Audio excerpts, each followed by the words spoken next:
Hello, I'm Jamila Musayeva, an international etiquette consultant, author of etiquette books and pre-recorded online etiquette courses. In today's video, I'm going to share with you 5 daily habits that I do at home to help me maintain a healthy and elegant lifestyle. The 5 habits that I'm going to be talking about very shortly in this video are very easy to do. Anyone can do them, and they come at very little or no cost at all. With these habits, if you think about them, they're so simple but yet so powerful.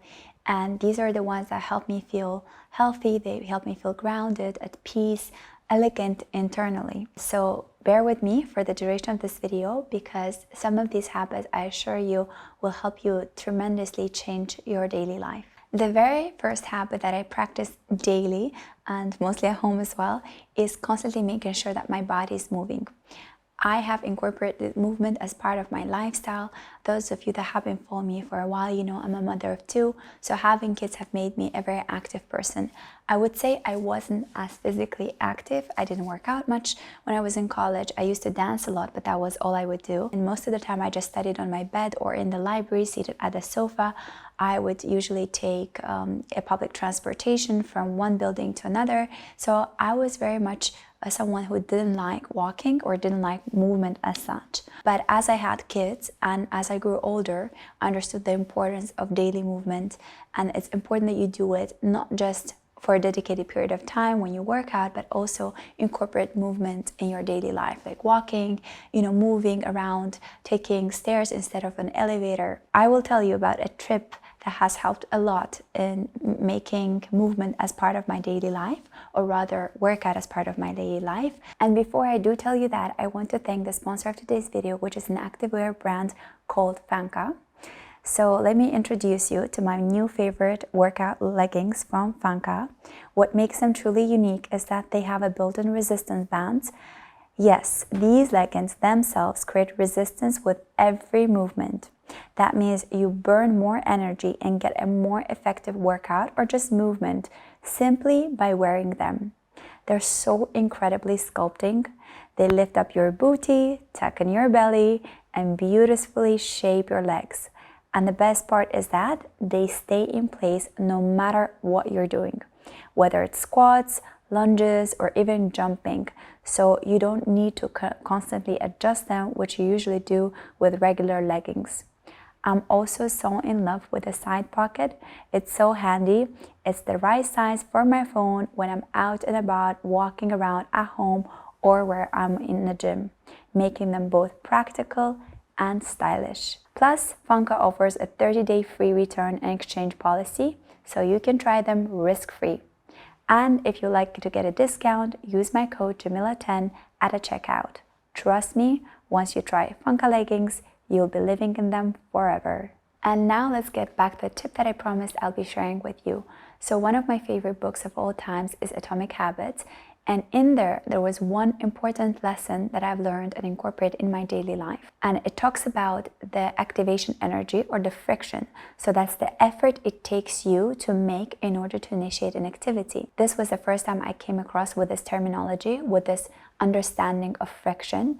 And in fact, you can think of a lot of different frictions in your life where it takes a tremendous amount of effort to get started, to just get started. As Nike says, just do it. Sometimes the most difficult part is to get started. And so it talks about how, for example, laying out your workout clothes in front of you can ease the activity into getting into your workout.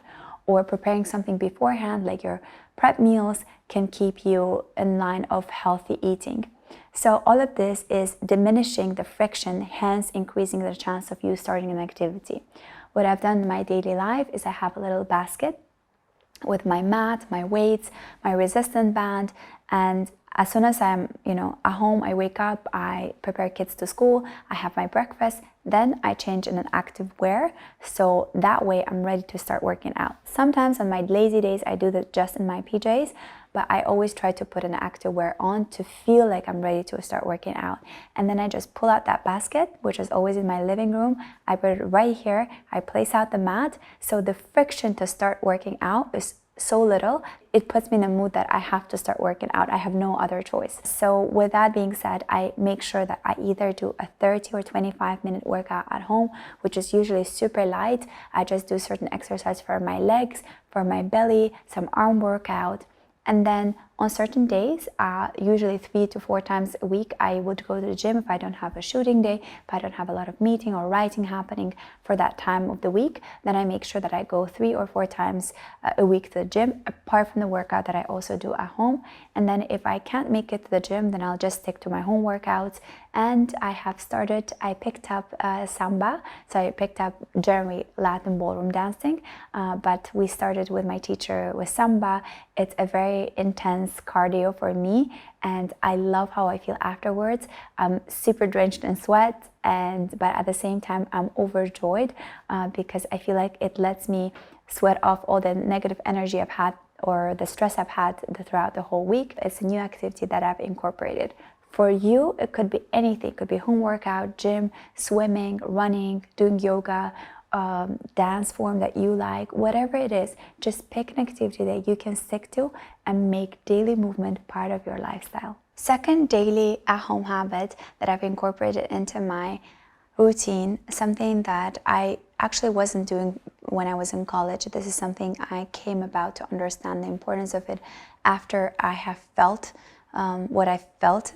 So I know this sounds very weird when I'm saying it right now, but it will make sense in a little bit. When I was in college, I used to shower only in the morning because I want to be fresh for the day. So for me, showering in the morning was more important than showering in the evening before bedtime. But as I grew older and as I had my kids and I would bathe them before bedtime, I realized the importance of bedtime bathing ritual, how it helped you not only cleanse physically, but mentally and emotionally. So with my babies, as I started bathing them before bedtime, I realized the importance of bathing before bedtime for myself. It doesn't necessarily mean you have to take a bath, but it's great if you have a bath and you can take a bath like Japanese do. In Japan, people take bath before going to bed, and this is not just for physical cleanliness, though it is obviously for that reasons too, but it also helps you mentally and emotionally cleanse all the negativity that you have stored throughout the whole day on your body inside, and even being exposed to air and pollution and people's negativity throughout the day. So I understood that this is very important, and ever since I've incorporated that into my daily habit as well. I try to take shower as soon as I step home. So before I even change into my homewear, I get into shower, cleanse my body, cleanse myself emotionally, mentally, physically, and then change into homewear. But sometimes if I'm busy doing things, then I will always make sure that when I'm doing my nighttime skincare routine that I do take shower as well. I never go to bed, so to speak, dirty, even if I don't necessarily wash my hair that night, but I will make sure that I step into a shower to cleanse my body before going to bed, because it's so important that you step into the bed feeling clean, not just physically, but emotionally and mentally, and you discharge everything that was negative around you, the aura, if you believe in aura, all the emotions that you've stored in your body, and just overall, you just feel so good about yourself after taking a shower, and you have a better sleep. This is something I have made sure that my kids stick to as well. So once they come from school, I make sure that they get into shower prior to changing into homewear, or if they have classes right after school, then we make sure that as a family that they take shower right before going to bed, which is very important, not, again, to repeat myself, not for just physical cleanliness, so much more important for their mental and emotional health. So shower before bedtime is another important habit that you can try to incorporate into your daily life and see how much change it's going to make in your life. The third daily habit that I practice at home that comes at no cost at all, that is very easy to incorporate into your daily life, and I think this actually habit has helped me tremendously in life for many reasons. First, let me tell you what it is, and then I'll tell you how it has helped me, and that is collecting quotes. If you have been following me on Instagram, you probably have seen some pictures that I've posted, or if you've seen some of my videos on YouTube where I talk about collecting quotes. I've done a separate video on that, on my favorite quote collection. I have special little notebooks, there are a few here as well, where I collect quotes from different nations, from different books that I've read, from, in different languages, from maybe some quotes by famous people. I mean, they're usually by famous people, but I collect them from anywhere that I can. It could be a podcast, it could be a TED Talk, it could be a book. Collecting quotes has helped me in various ways. First, it has helped me understand what my soul is seeking for in that particular time period of my life. So at different stages of life, I'm looking for different quotes, or rather, different quotes speak to my heart. And it helps me understand myself so much better as to what is speaking to my heart. Second, collecting quotes has expanded my vocabulary in many, many ways.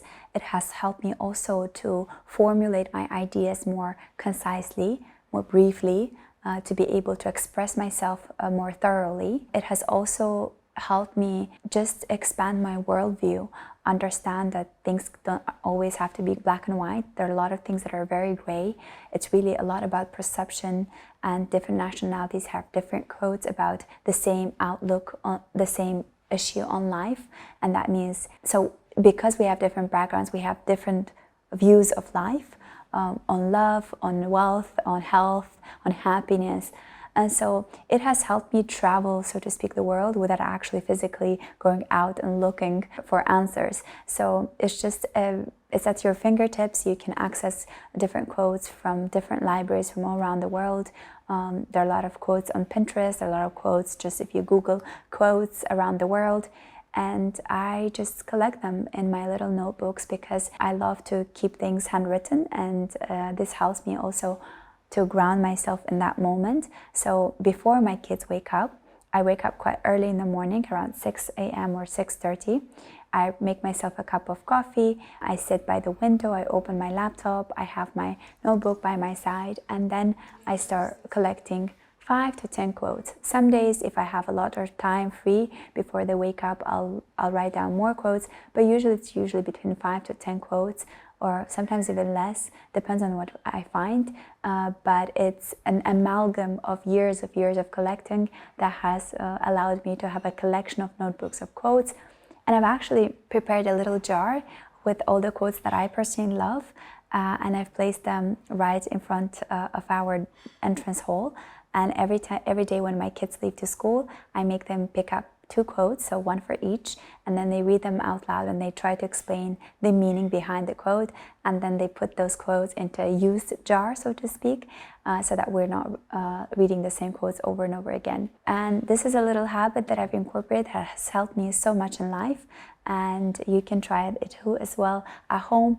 If you have kids, you can try it also with your kids. The fourth daily habit that I practice for a more healthy and elegant life, I think elegance is so much more about how you feel from the inside, and that comes with how you process your emotions, how you're able to handle your emotions. And this is something that for some people might be very personal. Again, it's not something that I enforce upon people to do, but I personally do it, and I love to talk about it in a way that is not religious but rather spiritual, and that is praying. I have shared my religious background, but I also like to emphasize that I'm more spiritual than religious. And for me, belief in God is such a personal matter and so deeply entrenched in my soul and my heart that it's my relationship with God only, and only I know what's right for me. So as a spiritual believer, I believe that things happen in life for better, and this kind of a mentality has helped me go through a lot of hurdles in life with a lot more grace than I probably would have if I didn't have faith in better future, in better outcome. So for me, praying is an important part of my daily life. I pray before bedtime, I pray early in the morning when I wake up, I pray somewhere any day in between whenever I feel like praying, and that often happens when I'm surrounded by the nature, or when something great happens. I really want to just take a few moments and pray. So for me, prayer is not just a certain rules of things that I have to do in order for it to be considered a prayer.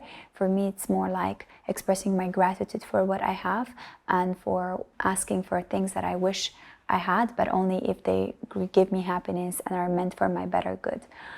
So for me, prayer is something that helps me keep grounded, present, grateful. People show that in different ways. Some keep gratitude journal, some journal. So for me, it's just a way of being silent and talking to God, and that helps me a lot in feeling more healthy emotionally, physically, and spiritually. And the fifth daily habit that I practice at home, that maybe you have been following me on Instagram and have been seeing my posts or stories where I share how I prepare a tray of coffee or tea for myself, and that is serving myself like if I were in a spa or in a salon or in a luxurious hotel. I always pay attention to how people serve coffee or tea when I go out and about and I'm in a nice cafe or restaurant or hotel. I pay attention to details there, and then I pick things that I like. And so whenever I'm at home, I always make sure that I serve myself like I am in a nice hotel. So I've bought a few different trays that I serve myself coffee and tea in. I brew myself a freshly made coffee or tea, and then I, have my morning crepes toasted. I put them in a nice plate. I add little flowers in a little vase. I'll place a nice napkin, and then I just sit down and enjoy my cup of tea or coffee in this beauty. So it doesn't take too much time. It maybe takes another extra 5 to 7 minutes, but the lasting impression that that tray gives me, or the emotions that I experience from that little beauty of tray that I've prepared for myself, lasts me a whole day. Not whole day, but lasts me for a really long time. You can just take your cup of coffee in a plastic, cup, but it's not compared to the way that you prepare that beautiful tray and the way you arrange everything around you. So for me, serving myself these little things at home, as if I were in a nice hotel, always puts me in this mental and emotional state that, I feel elegant on a daily basis. I don't have necessarily to go to a nice hotel to feel elegant. I can create that elegance living at home wherever I am. So I want you to hopefully take away the good things from this video, and maybe you can incorporate some of these habits into your daily life. Maybe you're already done that. Do let me know some of your daily habits that make you feel healthy and elegant, that are not too costly, so that my audience can also enjoy it and do it in their own homes at little to no cost. Thank you so much for watching this video until the very end. If you're interested in learning more about etiquette, you can get my etiquette books that are available on my website for international shipment. You can also order a signed copy for your loved ones for their birthday maybe. You can also join my 2 pre-recorded online courses that are available on my website. One is called Western Dining Etiquette from A to Z, that teaches you everything you need to know in order to get prepared for a formal dining experience from the moment you step out of the car, you get into the restaurant, you leave the restaurant, what is the right way of doing it. And the second course is called The Art of Entertaining at Home, which teaches you how to set up a table according to 4 different seasons, how to wrap gifts, how to take care of your candles, and even I share a glimpse of my personal candle collection. And if you want to learn even more depth about etiquette, you can join my Patriot Etiquette Movie Club, where every month I do an etiquette analysis of different kind of movies. So far, I've done over 40 different movie analysis, and by joining the Patriot Etiquette Movie Club now, you can access all those movie reviews. Thank you so much for watching this video until the very end, and since you've made up until this point of the video, you know that the outfit of today's video is by Funka, which again, you can get your own pair of leggings or the whole set. You can use my code Jamila10 to get discount. Thank you so much, and I hope to see you in my next video. Bye!